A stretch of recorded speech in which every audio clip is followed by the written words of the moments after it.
जिसके अंदर भक्ति प्रवेश होगी ये तत्व ज्ञान के आधार से, वो चाहे कितना प्यारा रिश्तेदार हो, वो भी आपने बुरा तो नहीं लगेगा, लेकिन उसके साथ बात करना जी घड़ी को ना करे। ज़्यादा समय तक उससे आप बात नहीं कर सकते, क्योंकि उसके अंदर जो बात निकलेंगी वो आपको स्वीकार्य नहीं होती, आपकी और उसकी तालमेल मिले को नहीं। आप चाहोगे कोई भक्ति की चर्चा करे, वो उठा के लाओगा, मेरा लड़का न्यू हो गया, उस लड़का ने उसके इतने नंबर आ गए, इबका उसको वहाँ दाखिला दिवाऊँगा, एक बात क्या रट्टा 1 घंटे तक ही लगा रहे। अब उस रिश्तेदार को ये भी नहीं कहा जा सकता भाई तू चला जा यहाँ से, वो तो 1 दिन रुक गया, 2 दिन उसकी मौज है। लेकिन अब आप उसकी पहले की तरह सुर में सुर नहीं मिला सकते। पहले हम क्या करते थे, पहले रिश्तेदार अपनी गाथा गाता, वो बंद हो जाता जब हम अपनी सुनानी शुरू कर देते हैं, फिर कोई और बात चल पड़ती, फिर कहते ले आ बोतल गुट्टी लावांगे, यानी वो बकवाद बाया करती थी। अब राम नाम शुरू होने के बाद ये ज्ञान प्रारंभ हो गया, ये भक्ति शुरू कर दी, तो फिर हमने उनकी बातें अच्छी नहीं लगती, ना वो शराब पीवें हम, ना उनका सहयोग दें। पहले तो वो रिश्तेदार कुछ देर तक ऐसे बातें लगाएगा, फिर जब आप समझ जाओगे कि ये मेरी बात सुनता नहीं, उसके लिए क्या तरीका है उस रिश्तेदार को चुप कराने का, भगवान की चर्चा शुरू कर दे। जब वो अपनी सारी रामायण गा ले, फिर अपनी कथा शुरू कर दे कि इब का सत्संग में आइयो, बरवाड़ा में सत्संग होगा, ये तारीख है, एक वो रखो साथ में पूरी डिटेल अपने पूरे साल की, वह पकड़ा दे कि ये ले लो, इस अगले इस तारीख को सत्संग है, वहाँ आइयो, हमारे गुरुजी ये बताते हैं, हमारे गुरुजी ये बताते हैं। अब उसने वो स्वभाव है नहीं, क्योंकि वो तो अभी रोगग्रस्त है, तो फिर वो थोड़ी सी देर में, पहले तो न्यू क्या करता मैं कल जाऊँगा, जब भी बैठे या चर्चा कर दे तो शाम तक वो न्यू मत जा रहा हूँ, अब कोई काम याद आ गया, वो तुरंत खिसक जाएगा।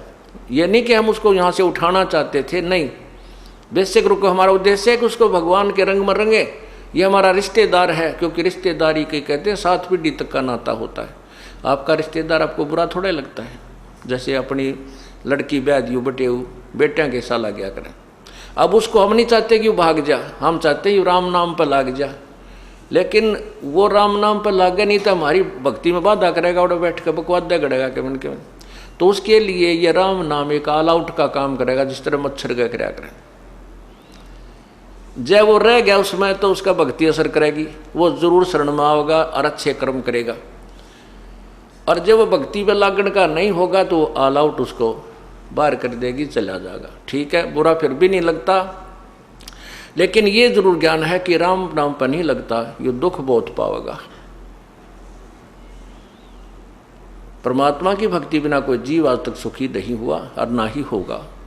ठीक है, जिसके पूर्व जन्म के पुण्य चल रहे हैं, जब तक उसके तो उसको कोई दिक्कत नहीं आती। जैसे बसंत ऋतु होती है, बसंत ऋतु के अंदर ना गर्मी होती है ना सर्दी होती है, तो वो बसंत ऋतु जो है उसमें यदि व्यक्ति बगैर मकान बनाए और बगैर किसी मोटे पतले वस्त्र के, अगर सिंपल से वस्त्र में भी बाहर लेट रहा है, वहीं खाना बना रहा है, वहीं रह रहा है, तो वो ये सोचता है कि मैं बिल्कुल ठीक हूँ। और दूसरों कोई कहता है कि भाई कोई मकान बना ले, कोई झोंपड़ी डाल ले, आंधी आवेगी, तूफान आवेगी, वर्षा आवेगी, गर्मी आवेगी, सर्दी सतावेगी। यदि वो व्यक्ति नहीं मानता है तो फिर वो दुख पाएगा। और फिर जब वो सर्दी और गर्मी का मौसम शुरू होगा, उसको वो सब यातनाएं होंगी। इसी प्रकार जिन प्राणियों के आज पुण्य चल रहे हैं, उनके पास कार भी है, कोठी भी है, बढ़िया उनकी अच्छी नौकरी है, कोई राजा बना है, कोई मंत्री बना है, कोई कुछ बना है, उनको हम कहते हैं भाई राम नाम की झोपड़ी डाल ले, ये बसंत का मौसम सदा नहीं रहेगा, ये पुण्य कर्मों रूपी बसंत सदा नहीं रहेगा, ये पाप रूपी कर्मों की गर्मी भी आवेगी जेठ की, और उस समय तुझे लेने के देने पड़ेंगे। तो वो नहीं मानता है तो उसको वो कष्ट उठाना ही पड़ेगा। ठीक इसी प्रकार हम अपने हर व्यक्ति को, भाई को, बहन को, रिश्तेदार को, अपने मित्र को यही समझाने की चेष्टा करते हैं कि राम नाम पर लग जा, नहीं तो बहुत तुझे दुख होंगे, कष्ट होंगे। वो कहता है मैं मौज माच रही है मेरी, तो क्या दिक्कत है, सब ठीक है। लेकिन ये सदा नहीं रहेंगे।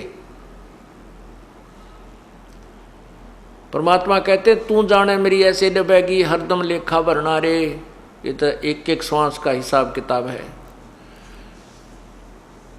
तो इस प्रकार परमात्मा के नाम पर हमने अपनी क्रिया को सुचारू रखना है।